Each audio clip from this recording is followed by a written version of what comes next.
The mastering is the final, it's the final phase in record. You get the mixes before they sent out to replication, and you add the final equalization, compression, like limiting, which is setting the level, overall level, and the sequence in between songs.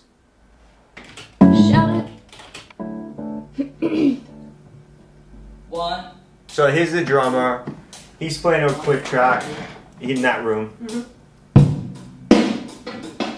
She's in that room, and she's just gonna sing the song to him. Take it easy, baby. So there's no, right now there's no music for her to sing to. And I played bass, and I had people up there play the music tracks that are gonna come down. I will break your heart if you don't break mine first. Right here, it's gonna come in. It's just the way young loving works. It's like, It's long, baby. so we put this music on top now. Yeah.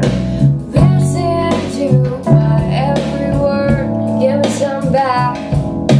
Fell in love with a metal man, he liked my gold heart. His love is blind, shelters you from the dark. So those are musical parts that come in for the chorus, you know. They'll break chains when I light. And what's her name again? Andrea? Andrea Belanger. Okay, she's This at is Berkeley. third semester. And she's from Fall River, you said? Yeah, she's from Fall River, and I've been working with her this year, trying to put a record out with her. It's like a kid's toy, but the sound of it, the whole thing. I get to sit here and play. If they have a certain quality or sound to them, you know, grab them, and you never know. Like sometimes, you know, I add a shaker, I add a bell, and I use it. I use it on record. Like there's a record on here that I use. So she plays live. She's about 20 years old. Really good. So she wrote this. This is her on guitar, and we're tracking right now. You bring the string. I have no choice but to come along again.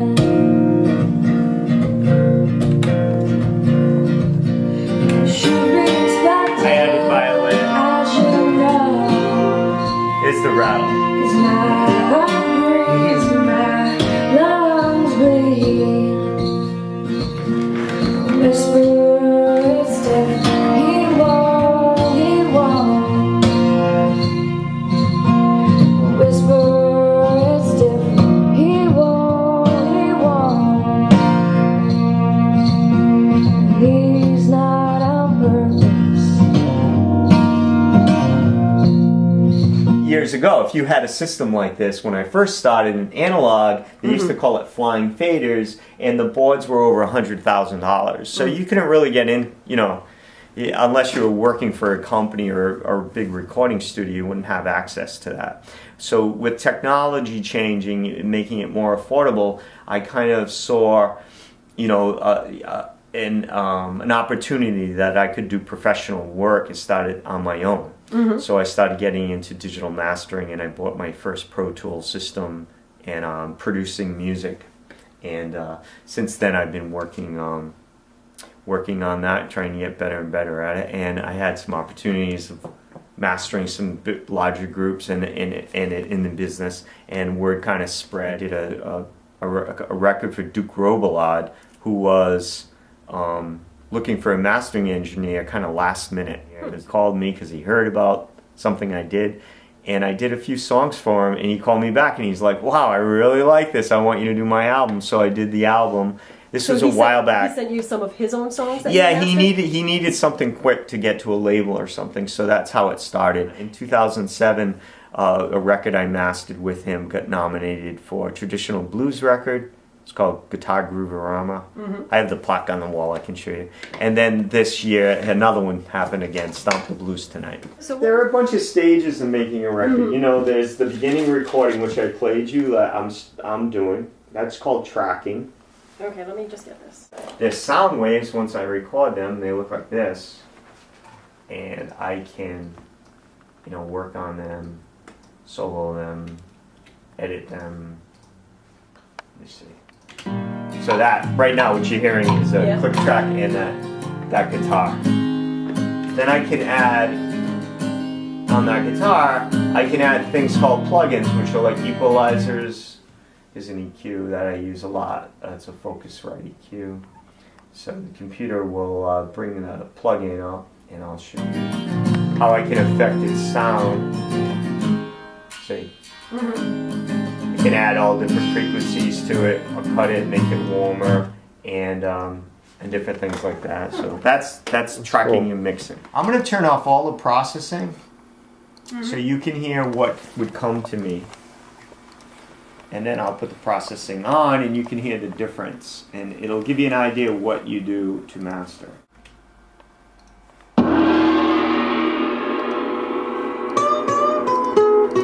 Yeah. Okay, here's the mix. Now what I'm going to do is I'll set the volume. This is what I would receive. So he does an old traditional blues song. So this is one of the records, right? And I feel a thrill of China when I see a yellow Buddha moon above.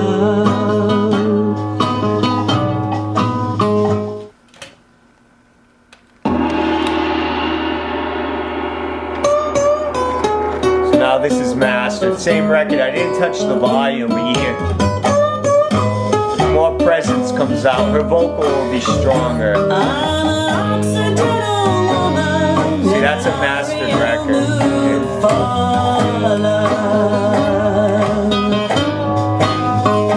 And I feel a thrill of China when I see a yellow Buddha moon above. And when it rings, it's a magic spell around me. Say love is all I'm dreaming of.